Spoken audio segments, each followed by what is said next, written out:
It's required. Wow, that is stupid.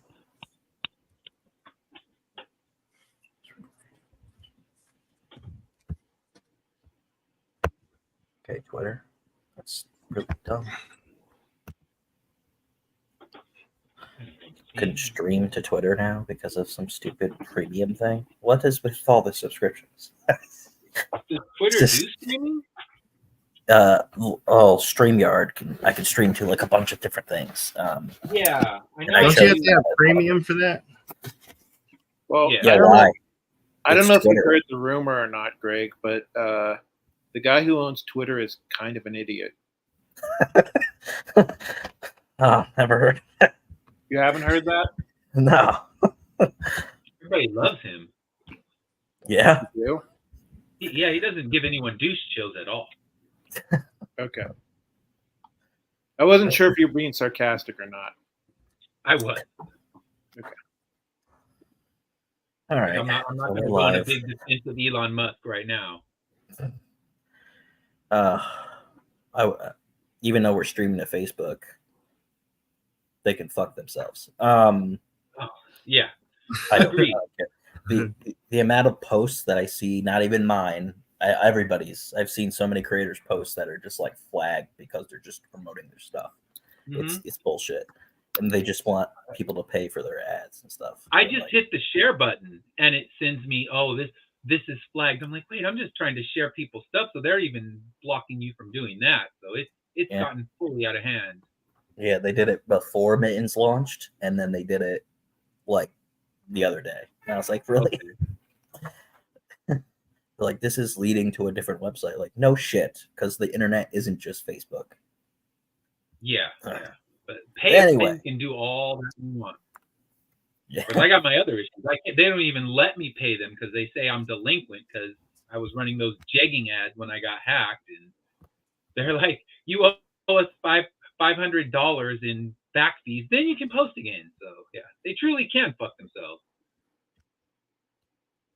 Unbelievable. So we'll start from Grant, and then we'll go to Ed, and then Anthony, and then hopefully Josh shows up at some point. But he's just here to help me with mids. So yeah, you just say who you are and stuff, and then we'll get this going.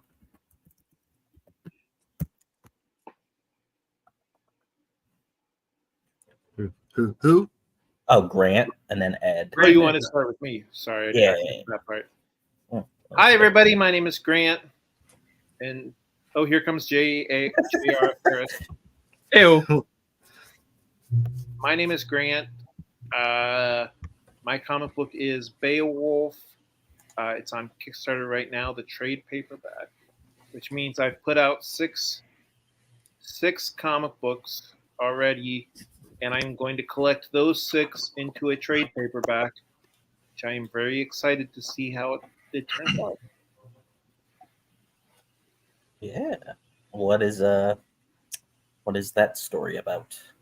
So Beowulf is the guy you learned about in high school English class, reincarnated as a 30-something slacker, and his sidekick is a cat with magic powers, and they're going up against a dragon who is woken from a 1,000-year nap, and they're not quite sure if Beowulf is going to be able to hack it or not. So you have to read trade paperback to find out if he is going to be able to hack it or not. Sorry, guys. Sorry, there's somebody talking. What's going on? Oh, nothing. I accidentally played our video with the music or with the sound on. So sorry. No problem. Ed? All right, so I got my second issue of Corruptor up right now, and Corruptor is about a mafia hitman who takes a job that he should have skipped. And when he takes this job, he ends up being killed in the line of duty. And after his death, he's immediately recruited by a demon from hell who tells him you have 2 options right now. You can either suffer an eternity in hell, or you can become a corruptor and work for us. Because heaven and hell are currently in a battle to gather as many souls as they can, because they know that soon the immortal era is going to begin. Everyone's going to gain immortality, and nobody's going to be able to go to the afterlife. So they're racing, they're battling, they're trying to get all the souls they can. So Tony Scomparza, the main character in the story, gets recruited to make souls that are on the fence, the gray souls they're called in this universe.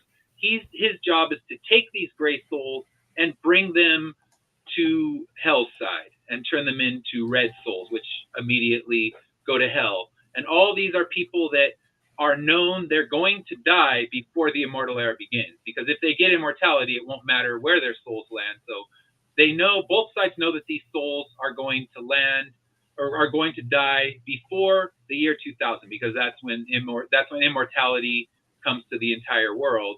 So they know that the souls are going to die, so both sides are trying to get them. And as the book continues, Tony gets recruited by angels. So even heaven is trying to use him for a different purpose. So in issue 2, we discover why Tony was recruited by heaven. What would they want with someone who was a hired hitman and a terrible human being? And they try to use him for their own purposes. And Tony also discovers more about what's going on in the afterlife.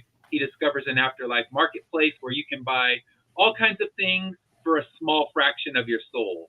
So he's trying to navigate what's going on in his afterlife and find a way, can he redeem his soul? Even though he was a wretched human being, is there redemption for him? Because through all of his terrible stuff, we'll discover as the series goes along, he did commit some noble acts. He doesn't want to admit those, but can those noble acts save him, or is his soul too far gone to redeem?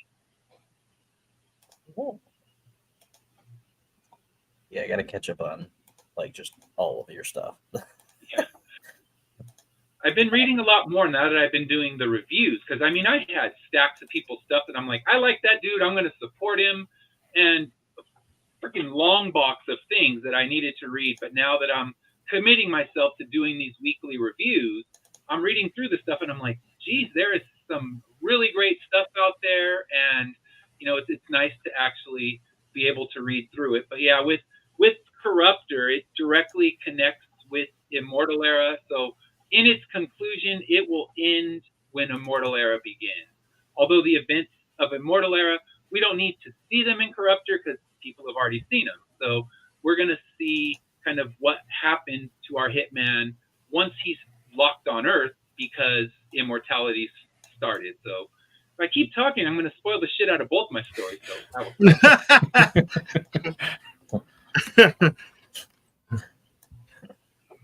That's great. And Anthony, what you got? What is up? Hold on a second. My name is Anthony Castro. I am the creator of DMW Comics and Bad Wabbit. The story is as such. The world has gone to shit. Humans are all but extinct, and animals have evolved to be anthropomorphic and somewhat human-like because of all the pollution and wars and radiation and so forth and so on, that the humans have, made a mess of the planet. Bad Wabbit himself is a drunken outcast loner who would rather just sit in his shitty trailer and drink himself to death. But fate had a different plan for him. And kind of after he gets shanghaied, he gets set on an adventure that will not only change him as a person, but his planet. So it's a redemption story. I think I have about 21 issues planned. So it's going to be awesome. It's going to be really cool. Yeah, you're in the same boat I am. I'm writing 24 for Immortal Era. Corruptor's shorter. It's 4, so that'll be a lot quicker. And then one of my stories in development is 1 issue, because I'm like, I can't keep doing this shit of, long multi-story arcs and connected universes. I'll drive myself insane. So yeah. it'll be nice to write a one shot. Like, yes, that's it. Read it, be done. I don't have to write another thing, even if I mean, it leaves it open. But yeah, Immortal Era is a planned 24 issue series, so I know how I know what you're dealing with. Yeah, my only hope is that my only hope is that people stay on board for the whole series, because each book literally does go right into the next. Yeah. And so if you skip 2 or 3 books, you're going to be like, what just happened? Yeah. You know, so like when I had to watch the 24 series in real time because we didn't have a DVR or anything to record it, and you're like, oh shit, I missed a couple weeks worth, and you walk in, you're like, wow, all right, this dude's dead. What happened to that one? And you know, you get fully lost. So in the books, yeah, hopefully that doesn't happen, because I do the same thing with Immortal Era. Each issue directly feeds into the next one, except when I get to the sixth issue, which completes a story arc, kind of like Grant's. It's a 6-issue arc, and then I do time jumps and things like that. But even with Corruptor, the first panel of issue 2 was a direct extension, like completely continuing the conversation from the last panel of issue 1, because I know that eventually it's going to go into a trade and it'll be a seamless read. Yeah, I am planning on doing a couple one-shots. They are connected to different other comic series that we have. Like, there's a one-shot that's coming out that's within our like Mittens universe kind of stuff. Okay. But you don't need to really read Mittens to read that. Yeah. And yeah, if you force them to read the other thing, they just won't do it. Where with Corruptor, I tell them it's like it's a connected universe. There's Easter eggs thrown in, but you don't have to have read one page of Immortal Era to understand what's going on. Because if you do that and you have required extra reading, people aren't going to do it. But if you just say, okay, it's in the same universe, but if you've never read Mittens, jump right in. That's the way to get them. Yeah, for sure. And we have Mittens live right now on Kickstarter. The 3rd issue is right after the 2nd issue. There's no time jump or anything. But this is the last issue of the first plot arc. So it will be the last time people see Mittens for like 2 years. Oh, wow. Oh, wow. Yeah. So are you going to throw those issues into a trade? Yes, we'll do that. So you'll see, Mittens still on Kickstarter. It just won't be anything new, really. Okay. I have never done a trade, but we're doing like 3 trades next year. Okay. Oh, the ink one as well? What? Are you going to do an ink trade, or is that one not finished? Yeah, there's going to be ink, Mittens, and our horror anthology, Chronicles of Horror. It's all getting, well, you're part of that. So that's, I know about that one. At least I know about 4 pages of that one. Yeah. So there's that. I think there's only 3. Yeah, right. Yeah. I don't know. There's but yeah, so we have Mittens 3 and it's doing pretty well. So but we'll get into that later. That one's doing well. You have your cow plush. I've seen that. So but Mittens, I enjoyed. I've read issue 1. I haven't read 2 and 3. And Grant, I've read issue 1 of Beowulf. I have the others. I just haven't read them because, like I said, I have my giant stack of books that you got to eventually write your own stuff too. So it's sneaker read in, and my eyes were so fucked up for a while that it was hard to read a book. I'd have to read it digital, and I'd have to zoom in so tight to be able to read it. But now things seem to be normalizing, so I can actually read a book, because I hate reading digital. I'll do it if I have to, but I just I'm the same way, Ed. My to read pile is getting so tall. I'm worried that eventually it's going to like topple over, and I'm going to be stuck underneath it, and I'm going to end up like dying underneath there of starvation. So so if I don't back your comic book, I hope you guys don't take offense to it. It's just that, like, literally I don't have time to read any of these comic books that I buy.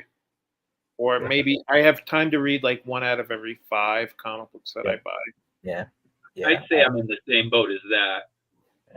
Yeah, I try to read one every time I take a crap. So that's good. Yeah. That's why I love the anthology. Like, all right, I just got the last Cthulhu anthology, and like, all right, I can read one quick little short story every time. So yeah, that's my favorite things. And I have if you got physical copies, just keep them in a stack right next to the toilet. Yep. Grab one off the top, put it on the bottom. Next time you come in, you got a fresh one. That's the other way, or else you keep building them up like Grant, and you're going to have death by unread comic books. We don't need that. There you go. Hey, is there a better way to go? Well, I guess there is. You know what? I'm willing to take that way out. That sounds like a good death. Yeah. Yeah, I have 2 boxes of like comics that I got from Kickstarter that I still have to read. Oh yeah. Yeah. I have some I haven't even opened yet. I'm like, shit, I'm not going to read this right now. I'm just going to leave it in its thing so it's nice and safe. When I crack it open, I'll actually read the thing. All right, I'll start with Beowulf. All right, so give us the lowdown of Beowulf, Grant. Oh, okay. So, yeah, Beowulf. Beowulf is the guy that you learned about in high school, reincarnated in modern times. Yeah, and you can see some of the art there. This is going to be the cover to the trade paperback. Like I said, I've done 6 issues now. This is the trade paperback. And yeah, that's so. Is this the complete story, or is there more to come? Is this a volume 1, or is this now the story is told and complete? So this is the entire story. I am going to do a prequel after this, which I'm working on. But if you read issues 1 through 6, it's a complete story. Okay. Beginning, middle, and end. Like, you don't have to worry about it being. You don't have to worry about it being to be continued. Okay, so you're not a jerk like me. I just cliffhang them every time, and like, all right, come back here. You're not going to get any answers. Move along.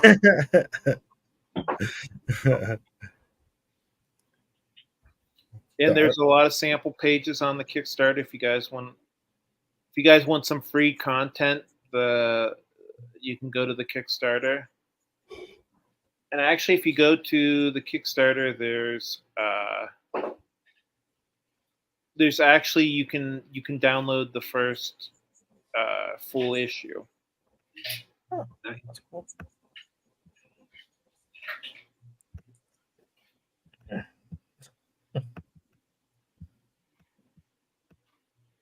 So I see you're funded. How long does it have left to go?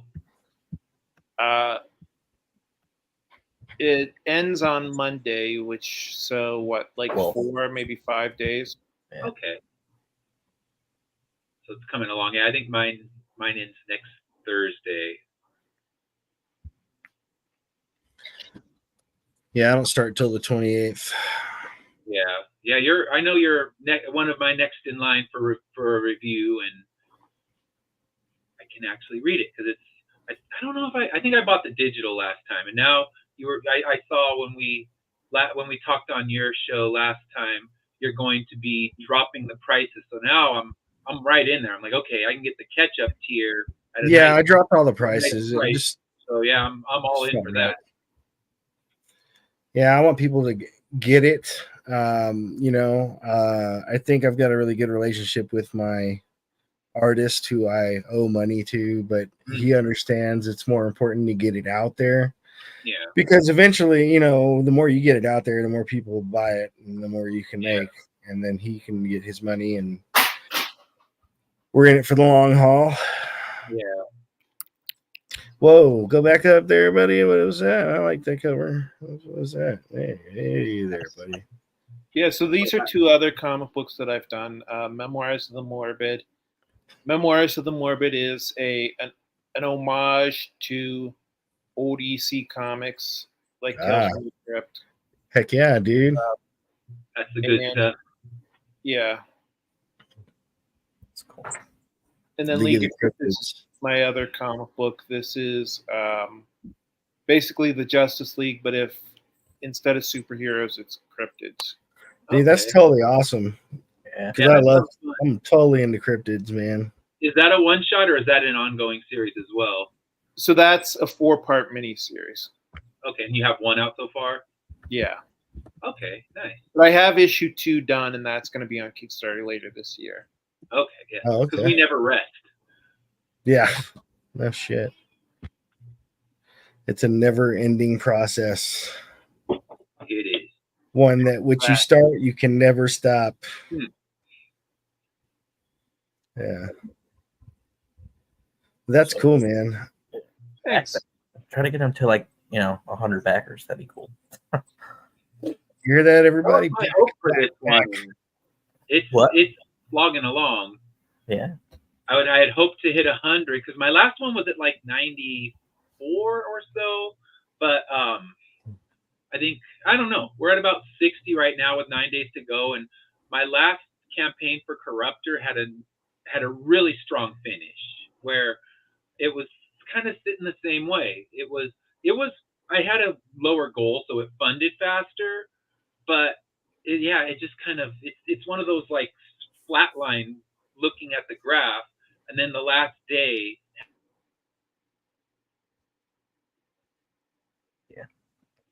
And then he his froze. internet. And oh man, Yeah, he's still frozen. what happened on the last day? It funded.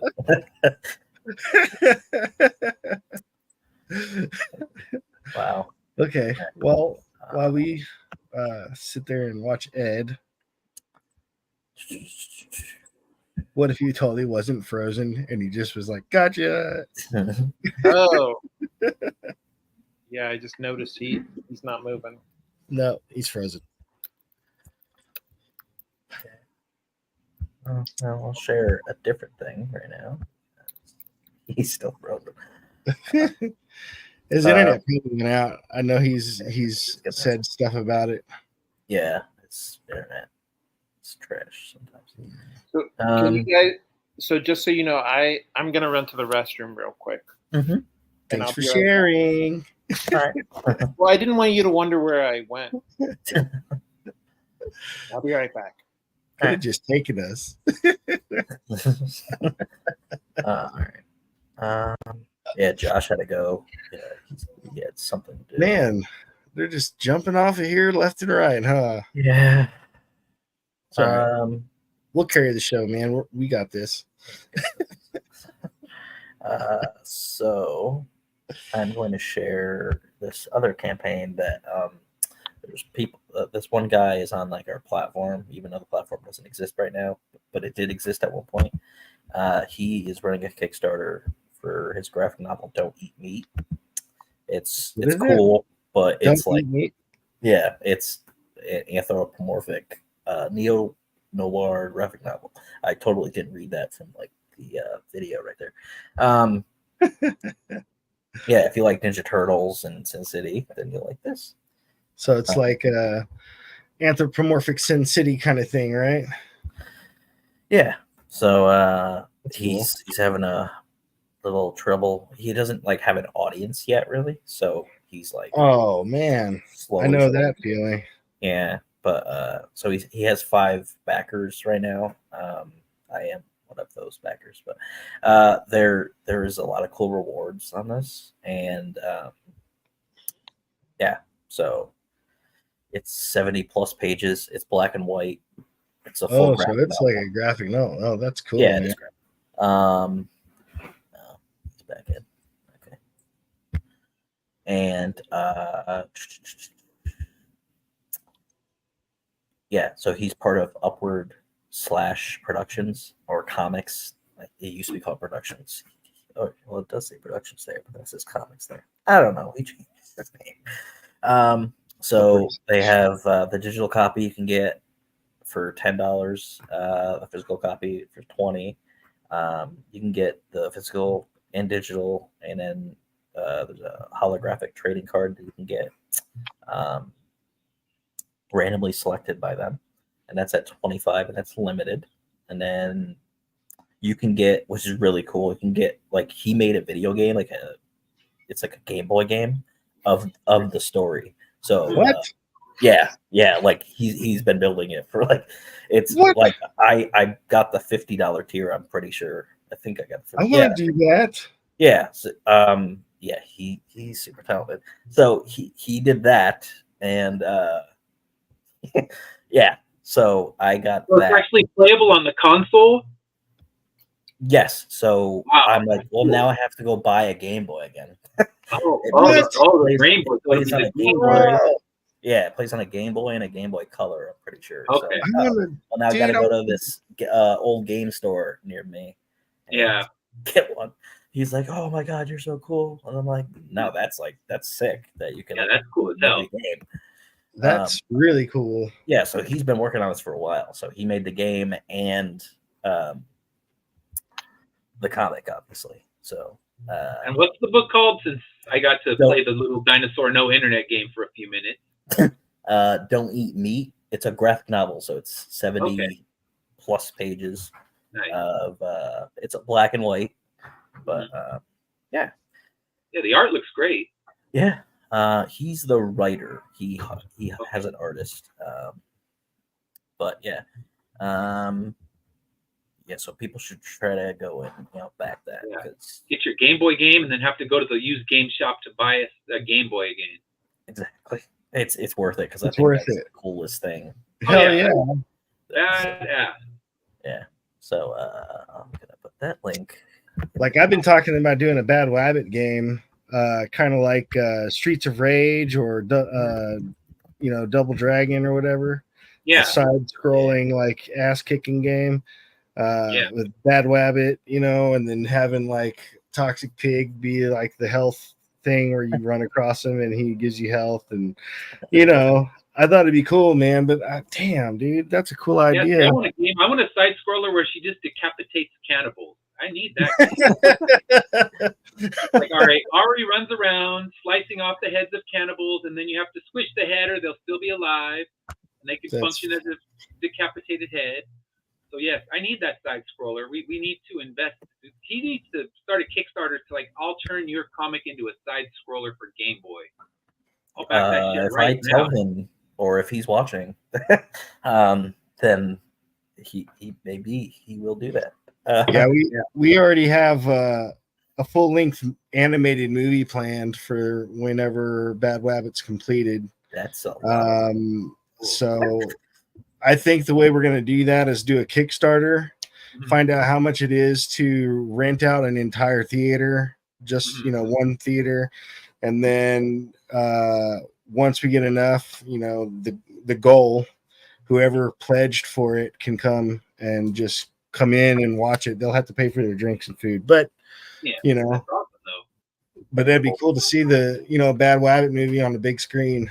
Yeah, and I know you can do it because we did it for one of my daughter's birthday parties where we rented out a theater and they just got to play games on it the whole time. So they'll let you rent one out, especially when it's slow times at the theater. Oh yeah, and you can have that, and you just go in there and watch your movie. That would be pretty amazing. Well, my artist is not primarily a comic book artist. I don't even think he did any comic books before messing with me. He's an animator. He does really, really good anime. I mean, it rivals Studio Ghibli. So it's good stuff. And I think that if him and his team get together and do a full-length animated Wabbit movie, it's going to be sick. Hell yeah. I just got to get the rights to a lot of soundtrack music because I have so many ideas. Yeah. Like I want to open up the movie with White Rabbit, the song White Rabbit. Yeah. I thought that would be really cool because he's a white rabbit. And people would be like, oh, cool. A couple years ago we were planning on doing a video game and then it kind of fell apart for a while. So that's like on the back burner because my friend that was building it, he was building a 3D map for our like universe in Unity. And then Dylan's like, why don't we just make it a game? And I was like, oh my god, that's a great idea. and then Yeah. I learned Blender, and then we're starting to get into that. And then he got like super stressed out at work, and then he has like a stress meter thing like on his like Okay. watch, and he's like, I get like really stressed out when I'm at work, and then I come home, and then it's like chill, and then I start to go work on the game again, and then it goes back up. It's like maybe And then it's No. stressful. You're don't causing kill him yourself. undue stress. You're stealing his Yeah, sleep. in your like game. don't kill yourself making my game, Yeah. Yeah. Not especially worth since it. I'm not paying for it right now. Yeah. Just wait. And then Hector was gonna help, and then he now has a whole life of like whatever's going on. So yeah, that's definitely on the back burner. But that Kickstarter's already like built out. It's just Okay. like sitting there. One day. Yeah, one day. But I keep getting emails like from spam people like, "Hey, I see that your upcoming campaign is like, Oh my gosh. It that is never not ends. upcoming." Yeah, Those people are so annoying. they are. Yeah, some of them are getting tricky now. One looked like a Facebook or like a Kickstarter employee, and they're like, "We're doing our best to stop these kind of spam things, but click on this link and we'll help you." Yeah. Oh, you guys are getting smooth. You're digging into the database. If I go into LinkedIn, like, all right, who works for Kickstarter? Steal that profile picture. It's not that normal, like terribly grammatically incorrect stuff that you can just, see a mile away. What can I do to back your campaign? It's like, I see that zero pledge fucker. Get away from me. But with this one, I'm like, all right, that was smoother than I'm used to, and it still had the zero pledge thing and all the red flags. I'm like, all right, you know what? They actually studied some grammar this time. Props to them. I trust nobody. Exactly. Kevin Smith himself could message me saying, "Hey, I'd like to back," and I'd be like, "You're lying." Yeah. You're know what? lying. Hit that back button. You backed other people. Let's, don't ask me how to back. Because as soon as you say hit the button, then they engage you like, well, I see, I can improve your campaign. And no, it's See, just immediate delete. backers, it would be easier if they showed you how much they backed for. Because if it's like 100 backers, That's true. like Yeah. and they only pledged $1, because you still get the normally credit. zero back, like they back zero projects because Yeah. Hey, I only need 1 million people to send me $1. So I mean, Yeah. You know what? That's not a bad concept. That's not a bad. Do it. It'll take a while with just 1 million people. Head to the Corruptor 1 and 2 campaign right now and throw $1 at it. Yeah. Right. I will never scoff at your $1. Yeah. That's going to be my next social experiment. Everybody just send me $1. Our goal is $1 million. Yeah.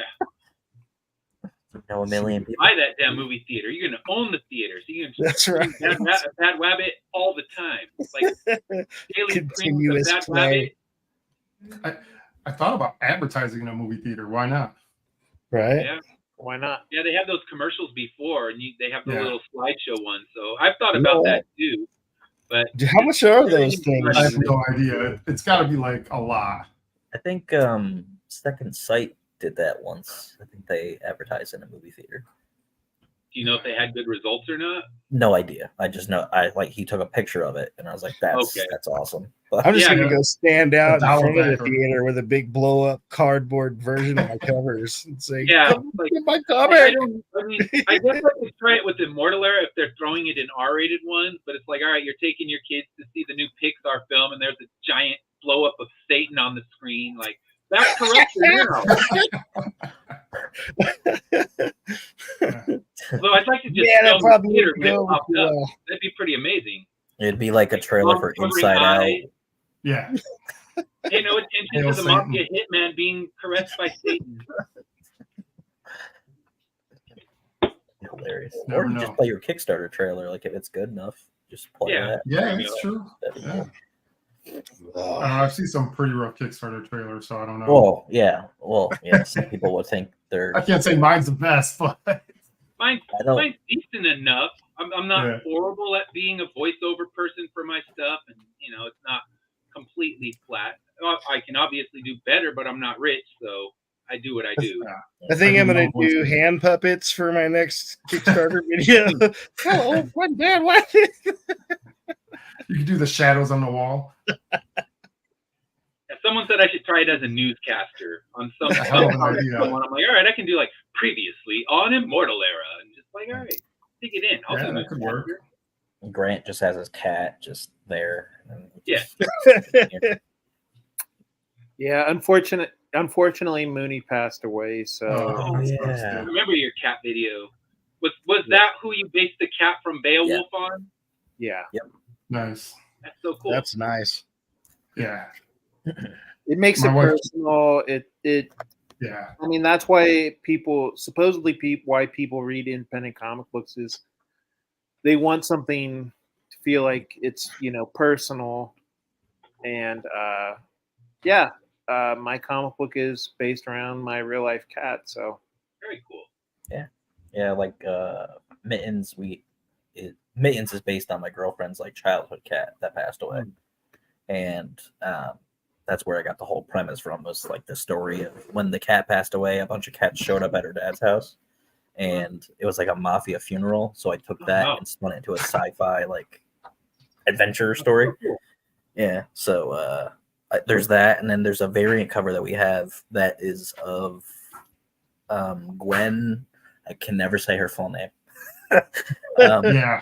Gwen. I saw it and I couldn't I say give it up. even if I had it written down in front of me. I think it's like Gwen. I don't know. Gwen DeGault. She, Okay. her and Greg Bo Watson made a variant cover. It took 3 years to make because of obstacles of different things like COVID and Yeah. stuff. No, they're great. But it looks amazing. And Yeah. her cat that passed away 2 years ago, I think, that her cat is on there, and then he has his one cat, and then Mittens, and then I think there's another cat on there too. But yeah.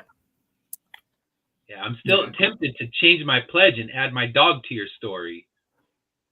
Oh, you go ahead. I know. It's a I'll add my big, dog to the story and bit take of a home my jump. own plus cow. How much is that tier? The enter the Mittens verse. It's Yeah. 150. I got a really cool dog. He would look good as in a Mittens comic book. Or we can trade, Greg. I'll make you a decapitated head in my book. No, in your book. Now we start wheeling and dealing. I'm in a few different comic books. I'm in Tilt. I'm in Broke Down.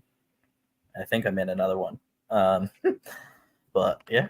Well, if we work something out, maybe I'll just add Man, animal to it. right. Yeah. Look, if Grant wants his cat, because that sucks that he passed away. But yeah, can at least just come in. Need to join the Mittens verse. There you go. Live eternal. Yeah.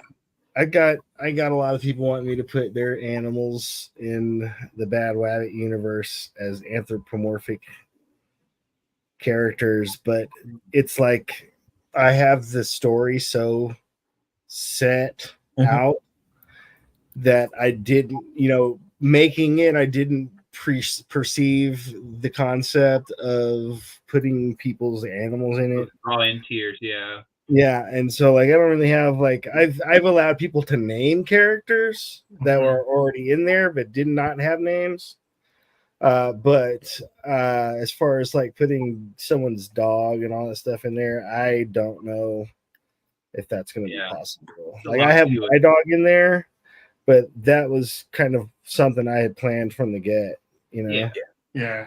That's tough because like for any of my Kickstarters, they're mostly done by the time I launch. So yeah, same for mine. Yeah. That's why I haven't done a draw in tier or anything, because when I get them, all I'm doing when I'm running a Kickstarter is the last bit of lettering edits, making sure that I've read the story aloud 100 times and it flows right. So that's the only real thing I'm doing. So there's no way to do a draw in tier or anything. But yeah, I know for Immortal Era 12, I'll have a draw in tier in issue 10's Kickstarter to get into 12, and you can either be a cannibal or get eaten by a cannibal. So you'll have the choice of both. Yeah, you can do that for like future issues, right? If you Can have it I set eat up already. myself?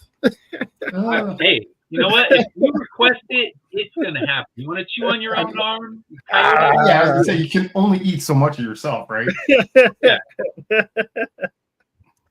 So, yeah, Todd, you got your last issue of Annabelle Yeah. coming out soon.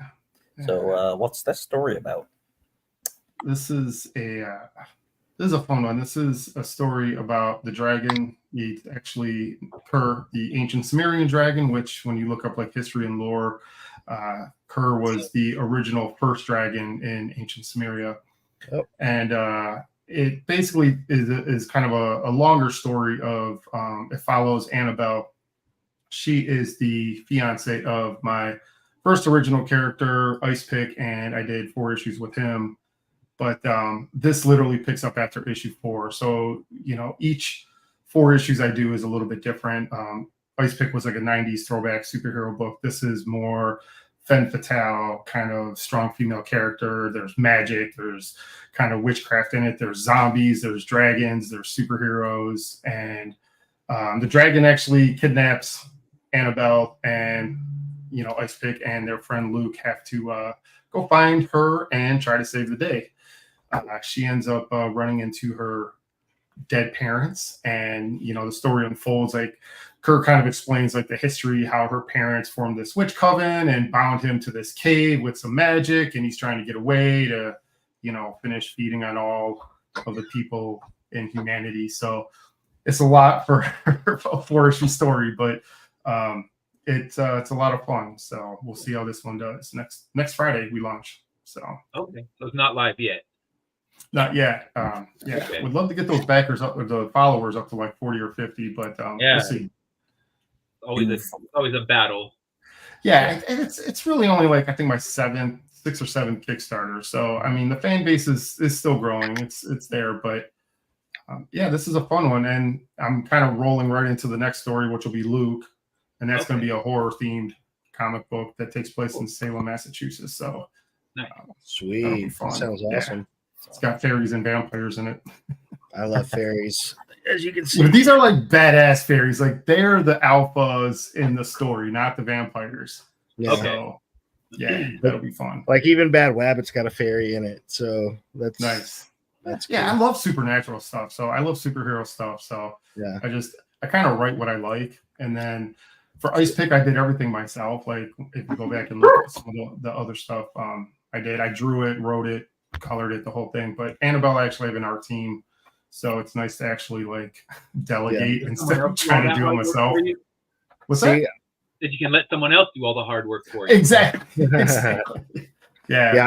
I intentionally made Bad Wabbit's world where anything can exist. Same. So but the catch is most of it is derived from something else. Mm-hmm. So like my fairies are kind of like derived from dragonflies, mutated. Okay. And they're cool. Anthropomorphic, but they look like regular, like Tinkerbell, but they had like bug eyes and dragonfly wings and stuff. Very so it's I wanted to keep it kind of grounded in some sort of reality.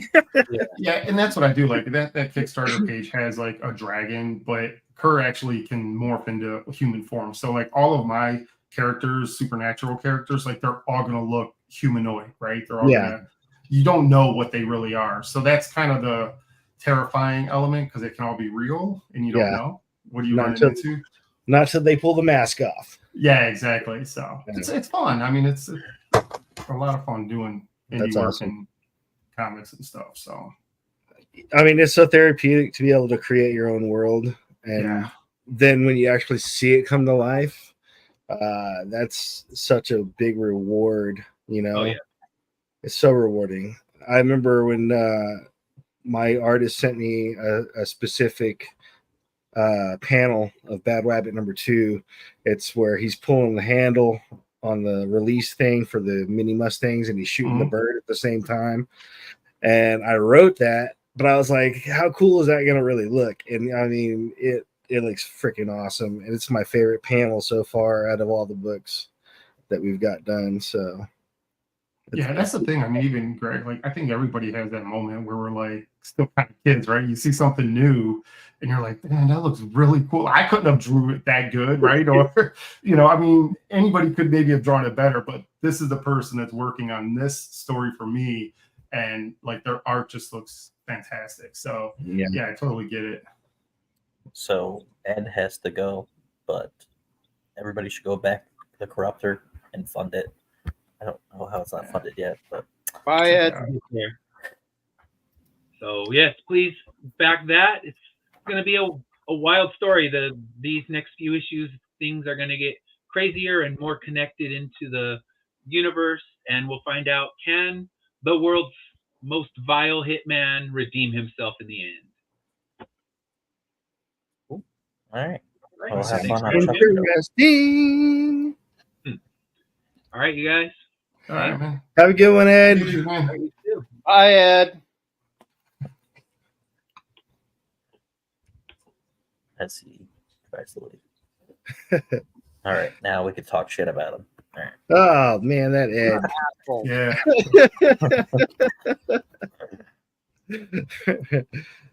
So, Grant, after your trade, like, what's the next book?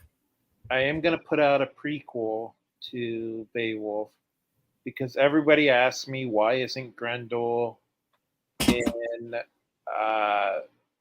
the Beowulf comic book?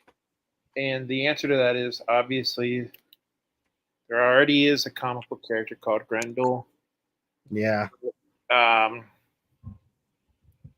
don't know if that isn't good enough for most people. So they watch those copyrights. Well, you can't copyright Beowulf. You can't copyright a fairy tale. Yeah. You can come close. Like, as long as you make it different enough. But yeah, I am going to do a trade. I am going to do a prequel where Beowulf fights Grendel. Yeah. And it's going to be similar to the first miniseries, where it kind of cuts back and forth between the Middle Ages and current day. And I'm about halfway through the first of 3 issues. So yeah, so that should be fun too.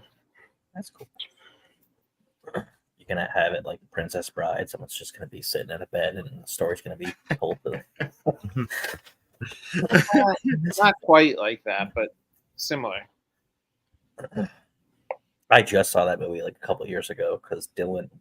You never seen it before that? I didn't see it until no. He was Oh, quoting that movie, and then, yeah, I just never saw it. And I saw like a lot of movies, like and Dylan just kept quoting it, and then he's like, "Are you not getting what I'm saying?" And I'm like, "I have no idea what that is." Bro, and he's like, "You have to leave my apartment."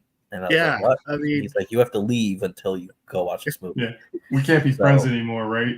For real. I hate when I reference like something everybody knows, and someone's like, "What are you talking about?" You're like, "What?" Yeah, it's kind of hard because I think we're all fans, right? So we all have our world of film and shows and music that we listen to. So there's so much more out there that we don't know. I mean, that's a big one. Yeah, Princess Bride. I gotta say that's a big one. That's a big one. That's kind of like. Here's a question for the forum.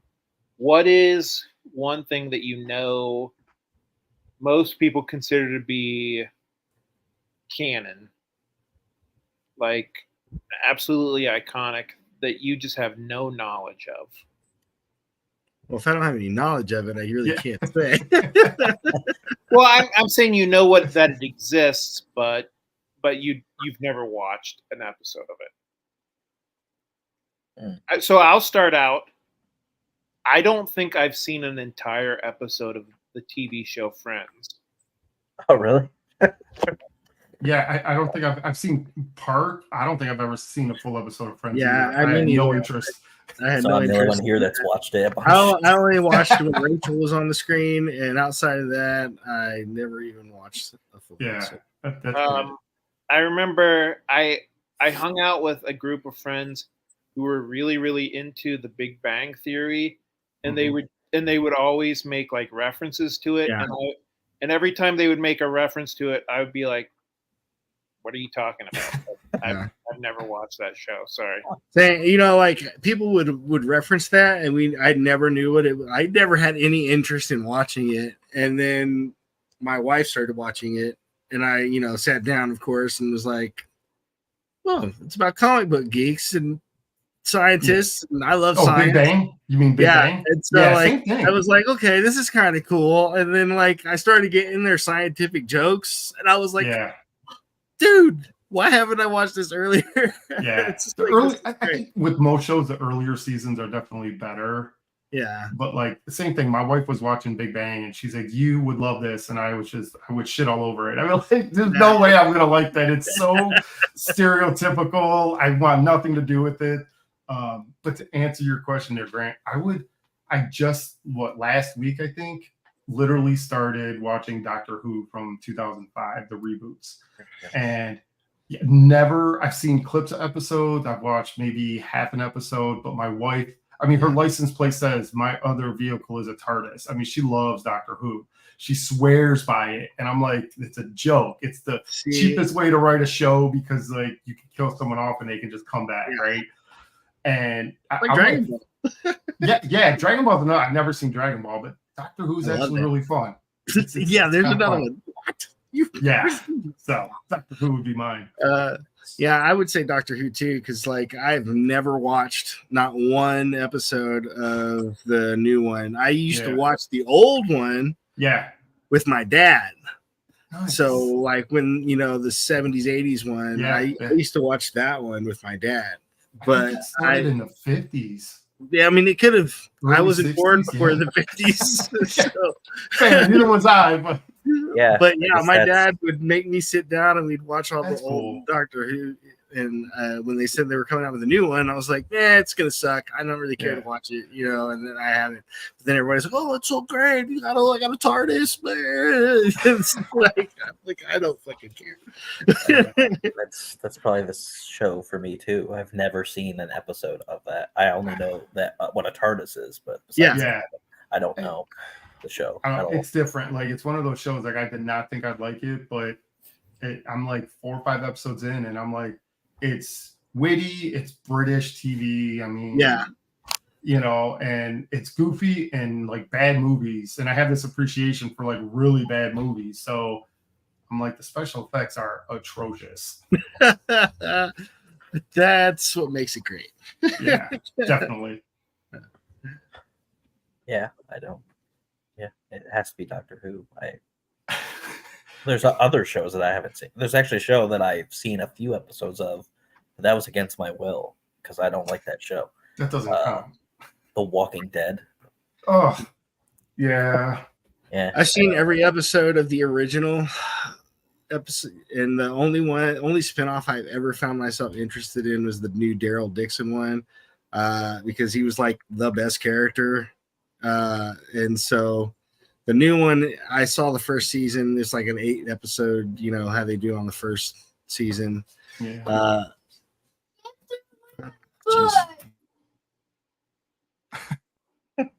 Someone sounds unhappy. Yeah, somebody has a strong opinion.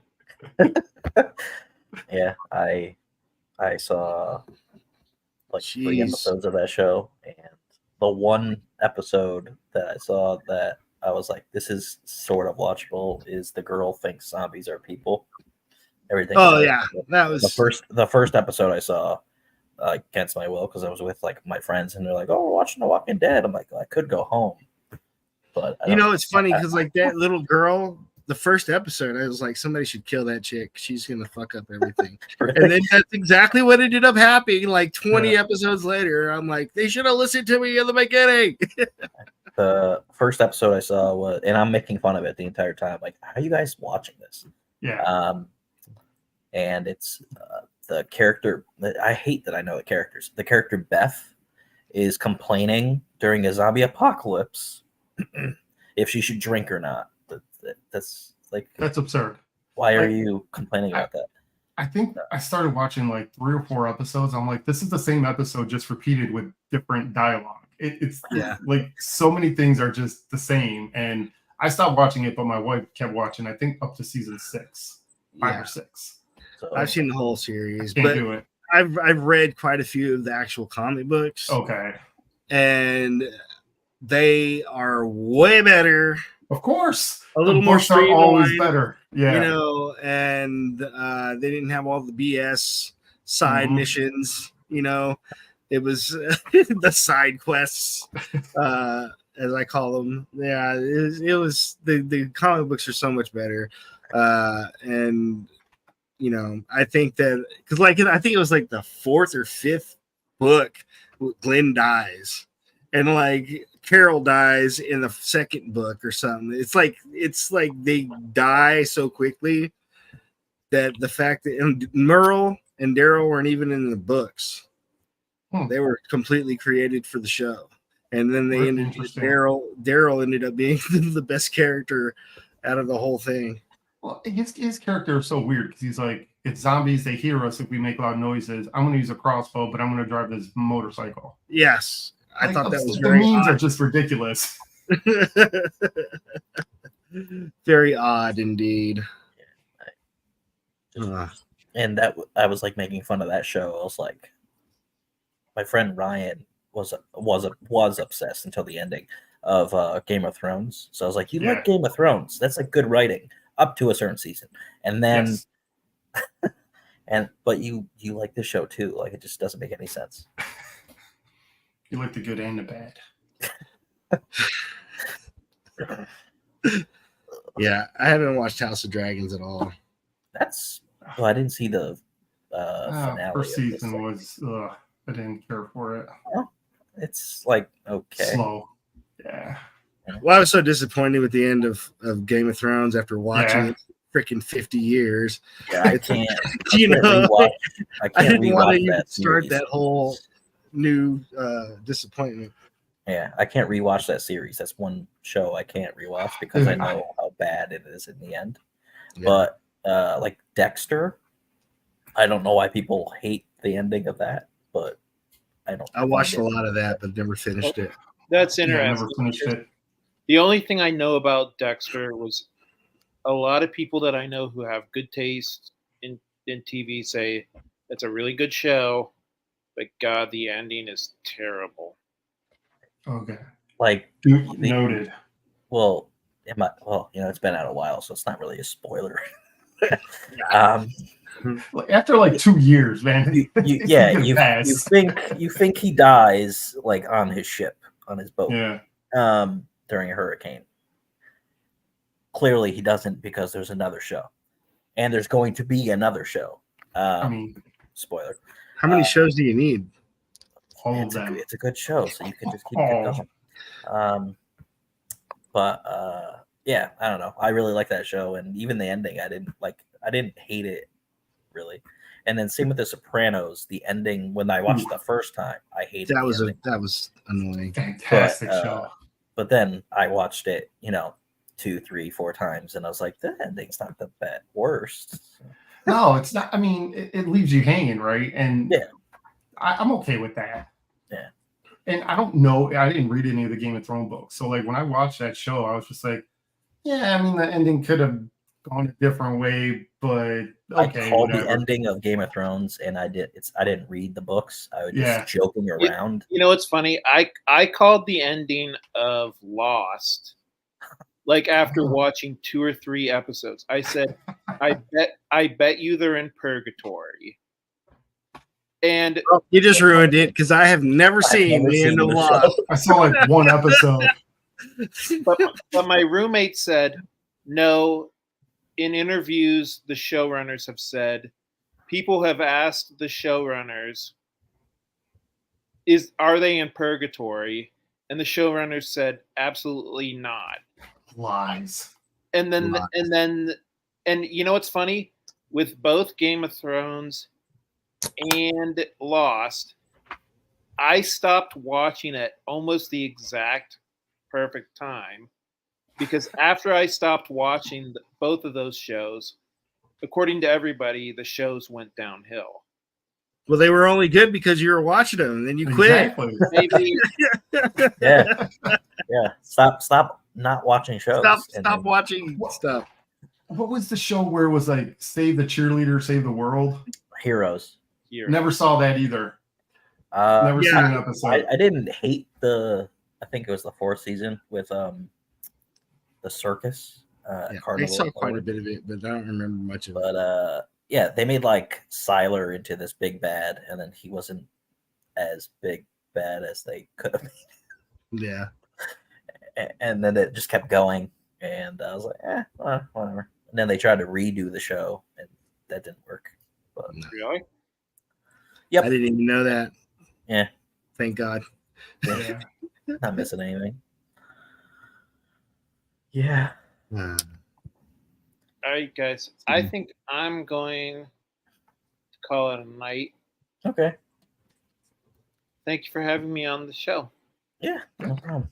Something Yeah, to do. feel free to hit me up, guys. I'm not familiar with everyone here, but always happy to have new friends. So absolutely. Yeah, other follow. creators. Yeah, friend me on Facebook. Yeah, gotcha. And everybody go back Grant's book before it's over on the 12th. Yeah, I think we're on target to make $4,000, which would be awesome That would be cool. because that's the most I've ever made on a book. So, yeah, if you have time and the money, give me it back. Yeah, do it. Thanks, guys. Good night. All right, thanks. Peace. Speaking of Kickstarters, I have one too. Yeah, you do. When is yours launching? 28th. We're going to launch the 28th. But I've taken a lot more time with this one, and I've kept everything very minimal. I haven't bunched it up with 1,000 tiers and,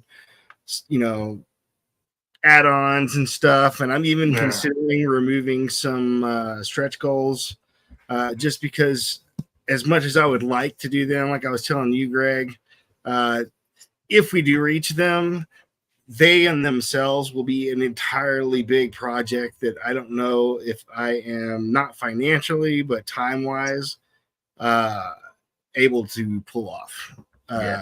Three full-length motion comics with voices and sound effects is a lot to do. That's crazy. Yeah. So I've learned from experience. So we've done a few Kickstarters now, and the stretch goals that we used to have were, because I picked them, they were like way too big of a project. Yeah. And so then I read a blog by Travis Gibb last year, and he says the first stretch goal should be like a digital reward. Mm-hmm. And then that way, it's not like anything physical that you have to send to anybody. So for Mittens and for a couple other ones that we've done recently, the first reward is like some kind of digital thing. So for Mittens 3, it's Aaron Dowan's flash fiction for a character that's within the Oath of the Litter, which is a group that Mittens used to be a part of.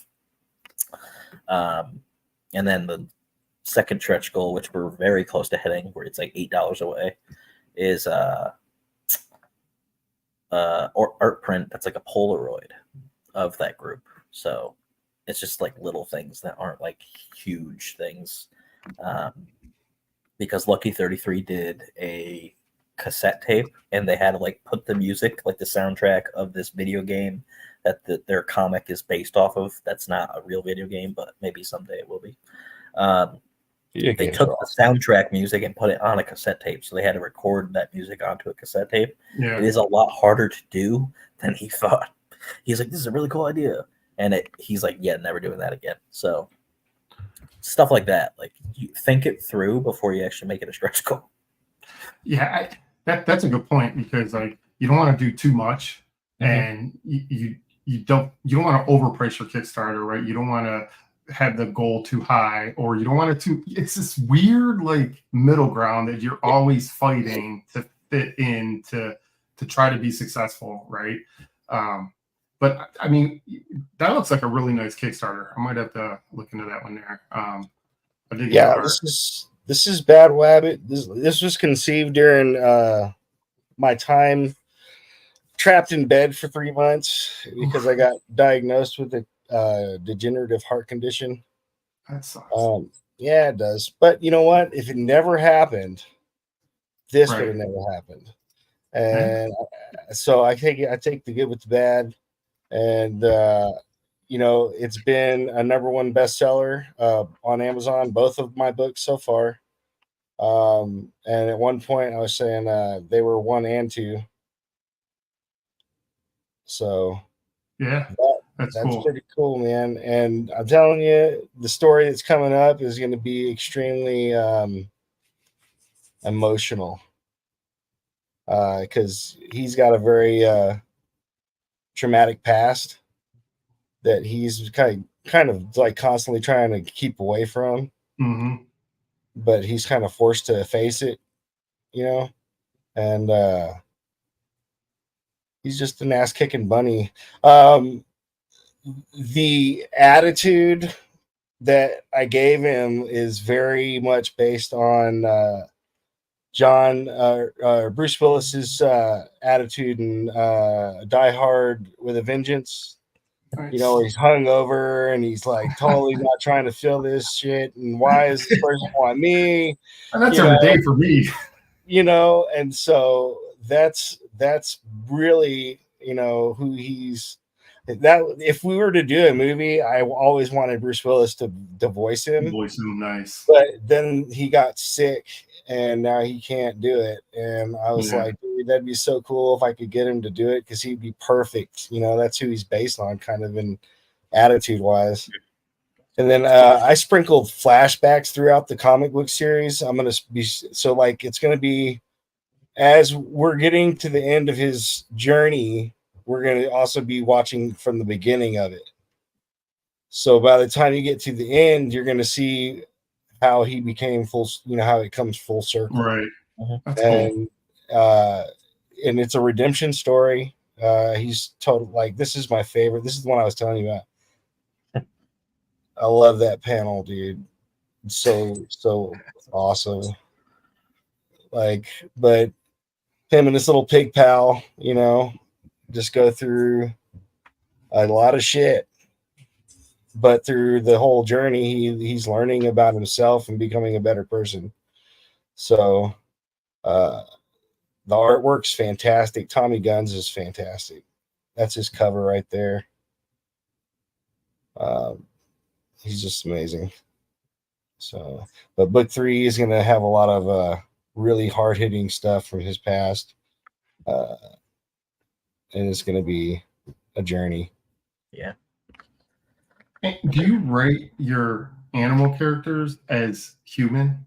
Right? Because like I think of that. A lot of people do like animal. I mean, Mittens too, right, Greg? So I don't. For me, I like write humans. They're humans. Yeah. So it just like I see a lot of people do animals. I'm like, I mean, you could give an animal personality. A lot of like animated movies have proven this, right? But comic books, it's kind of different, you know, because there's no voice there. There's no emotion is written versus in the voice or in the music or in the sound. We don't have that in comics. Yeah, I never thought of that, but I definitely have different personalities for each character. Like Slugger is based on my dog that I used to have, and the whole pug noises thing is because when he used to like I almost said he used to talk when he used to like just go because he's a pug, so he does that. So I gave him that as like his personality quirk. Mittens, I don't know. I didn't know the cat, so I didn't know how the cat really was. So I just, you know, kind of made him like an asshole. They're kind of based like reality almost, like based on human personalities, human. They're not like animal traits so much. And maybe I'm overthinking it, but well, you know, if I were to write like I have 2 cats. If I were to write these cats, I mean, they distinctively have personalities, right? And they're almost human personalities. Yeah, like my cat Marshall is different than my girlfriend's cat, Marceline, which is annoying to me. So no, I'm like, just because you're annoying, you're not gonna be in the Mittens comic book. But her one cat that she used to have, Alice, is this like fat black cat. She was like one of the coolest cats ever. So she's in the third book, and she's like this computer hacker. She's like the girl in the chair, basically, for Mittens and stuff like going on in the series. But yes, she'll be in more issues. But yeah, so she has her own little thing because she was like this sassy fat cat. I didn't know Mittens, so I wouldn't know how to really write him. So I wrote him, cats are assholes. So I kind of most of them are. He's not the nicest person. Actually, that's what I call the animal beings. Like, so they're called a person, but it's PURSON and not. Yeah. Clever. So clever. See, in Bad Wabbit's world, all the anthropomorphic people or the creatures they call humans, humans, HOOMANS. And that's the way that came about is we joking with my dog, you human, give me food, like, so we're like, yeah, human. So that's what they're called. We have a human character that's in Mittens. His name's Cosmo. I don't really have it based on anybody, but he does have his own personality. He's kind of like he's sort of an idiot in a way, but there's more there. He's not like Michael Kelso from that 70s show. That's funny. Yeah. It's weird because like I had completely different ideas for some of the characters, like as far as their personality goes. But as I wrote, they kind of started writing themselves. Like Toxic Pig, I had planned to be like this smart ass little shit that, you're like, you want to smack, but at the same time, he's like really helpful, so it's like, I wanted him to be that guy where you say, hey, don't talk about his mole when we go in there. He gets in there, he's like, oh, that mole, I wanted him to be that kind of character, but yeah, he just turned out to be more of like a Samwise, like a cute kid-minded Samwise Gamgee who is really just rooting for Wabbit. He knows Wabbit needs a friend. He knows he needs help, and he's really just kind of there. So, thick or thin. And that's a cool thing about this next one that I'm coming out with. Toxic Pig gets to step into the hero role because Bad Wabbit's unconscious and going in and out of flashbacks and hallucinating and stuff during this next one. So he's, Toxic Pig's dragging him through the desert trying to keep him alive, and they're getting attacked by crap. And, and we got a Frank Frazetta homage cover. I don't know if you guys have seen the one where Conan's standing on a pile of marauders and he's like beating them down with the axe or whatever. Yeah. So we're doing an homage, but with Toxic Pig, and he's beating off the Skish, which is an animal. It's like a grub with 6 legs, spider legs, and big gnarly teeth. So, but it's like they swarm, and basically like land piranhas, I guess. But the size of a Great Dane. The things that creators come up with. Yeah. Yeah, I mean, it's going to be awesome. And, I had a dream about these things years and years and years ago, and they were so repetitive and so realistic. Like, I'd wake up like, like thinking I'm about to get eaten by these things. And I ended up drawing one.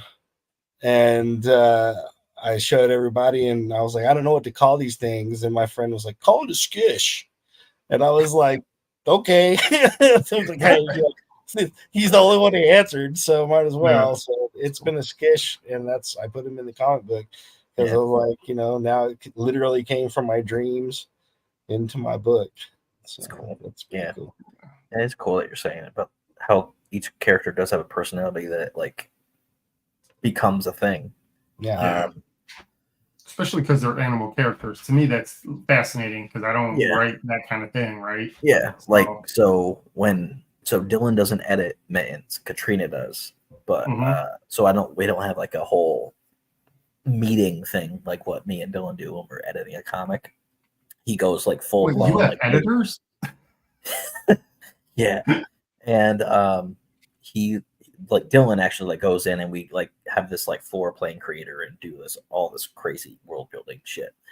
For Mittens, we don't do it to that extent. Josh still draws like crazy stuff without like me even knowing until he's like, "Hey, look at this." It's like, "Oh," but like when I'm writing a script, there's like a human character, Dylan would be like, "Well, that character wouldn't say something like that." I was like, "That's true." So for like Mittens, I'm like, "Oh, well, I wouldn't write it like this," and then Josh like puts his 2 cents in it, and he's like, Mm, "Wouldn't like Slugger be more like this?" I was like, "Oh yeah, that is true." So Yeah. it's really weird that they like kind of came to life just mhm. within the comic. Yeah, I mean it's hard for me to see them any other way at this point.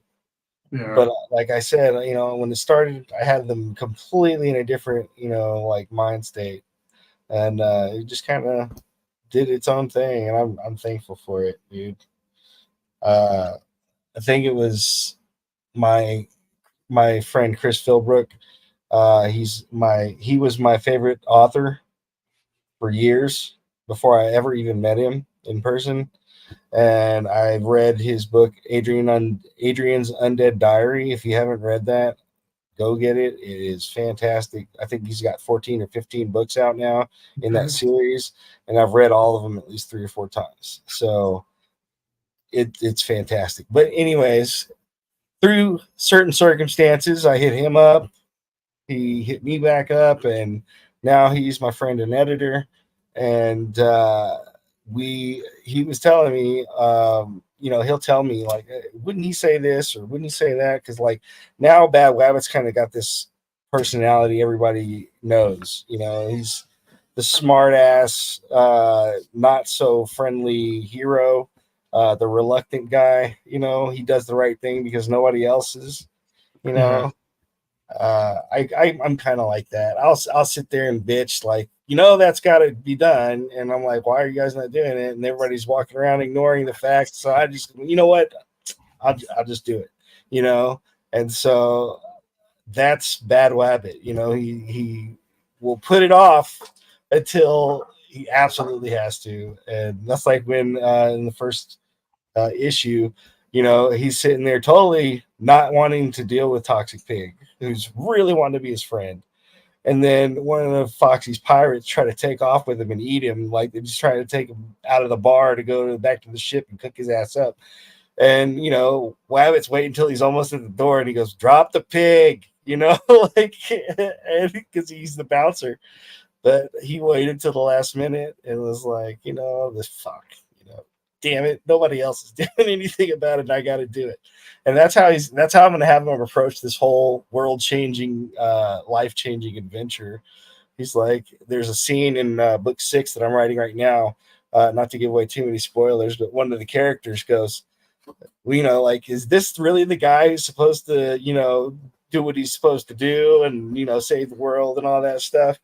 And he goes, look at him. And Wabbit goes, hey, bud, I feel the same way. He's like, Yeah. I told him you had the wrong person the minute he told me, and it's like, he's like, but, I don't see any of y'all lining up for, to get, to do what needs to be done. So I'm what you got. And Yeah. You may not be the best one, but you're the best one we got. yeah, it's like, exactly. It's really cool. I really like his character. It's fun. Yeah. Yeah. I mean, for me, like, it's just having, because it's such a small cast, I literally like Ice Pick was 3 characters and Annabelle has the same 3 characters. Luke is going to be the same 3 characters. I mean, I introduce different, villains or things like that, and they each tell their story.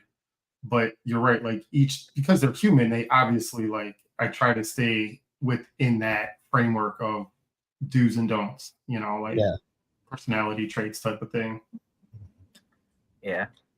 Yeah, for this whole plot arc of Mittens, it's actually Mittens trying to be like a lone wolf and we see that in a one shot of a different character after the Mittens, this first plot arc of Mittens. So he actually learns to become like part of a team again because he was part of a team. So that's like sprinkled in, and so he's basically learning to do that again because he didn't really trust being part of a team because it didn't really work out for him the first time.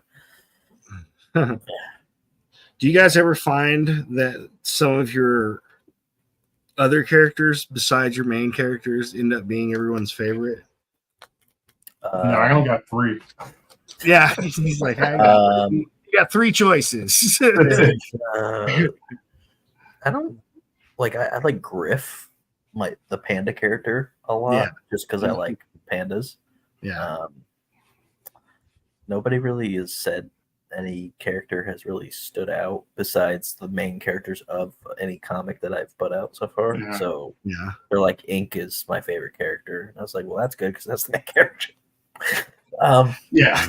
But like me, like Dylan, like personally, he, I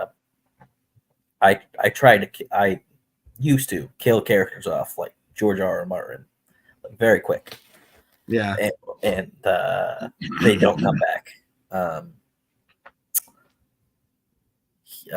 There is a character in our Seer Chronicles series that was supposed to be like offed like pretty quick, and he's like, why do you kill this character off? He's like interesting, and we made him too interesting to kill off.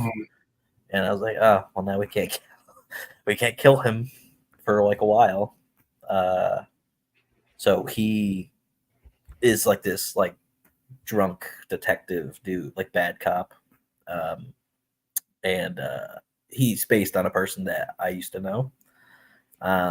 So I took his personality and I like added 10x to that, and he's an asshole. Like he's already an asshole in real life, but I added more to the story, and he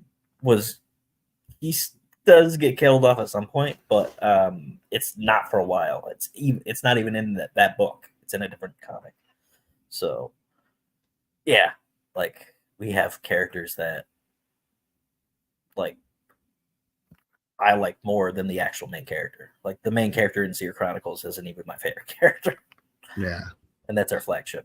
So like I was surprised that everybody liked Toxic Pig so much because like he's not the main character, and this is my first comic book series, so I'm like, oh, I'm gonna make the main character, and everybody's gonna like that guy, and I didn't think about the other characters and that anybody would click with that or be like, oh, I'd rather see that one or this one. I just thought it was gonna be Bad Wabbit, Yeah. And well, then now you can start the spinoffs. Well, yeah, I'm doing all kinds of stuff with both of the characters. Like I said, we already had the movie approved and ready to go if we wanted to do it. And I got plushies of Toxic Pig. So yeah, hold on. They look great. I gotta show it.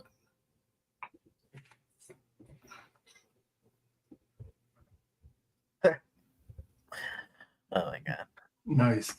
Yeah. So I mean, we're doing all kinds of stuff. I want to do a trading card game, and then I might have to get with you, Greg, about that because you're probably more used to the whole trading card thing, at least more than I am. Yeah. So our platform started to do like this project that was like people made like their own characters for trading cards, and then the platform is not a thing at the moment. It's in the works again. And then we kind of like dropped off of doing that, but I'm still working on it at least. So for each campaign, we make a new trading card of a character, and we're gonna actually have a trading card game like at some point. So we're gonna make a different set of trading cards, and we're hoping that people from our platform, when we rebuild it, we'll actually be able to do that. But that's like years from now because we're trying to like build audiences first. But yeah, people do like trading cards because we had like the fake parody, whatever you Yeah, want the to call it, Pokemon parody. Pokemon cards, and those sold like instantly as soon as we put them on the table. Like we That's were cool. across from like Pokemon like sellers or whatever. Oh, And- that's probably why. Yeah. Yeah, and then they're like, "Oh, this looks like Pokemon." I'm like, it is, but it's not. It's our characters, and they're like, "Well, that character looks cool." I'm like, yeah, he's a panda bear. Like Griff has the highest HP on the card because Josh just did that. Like it's not because he's stronger.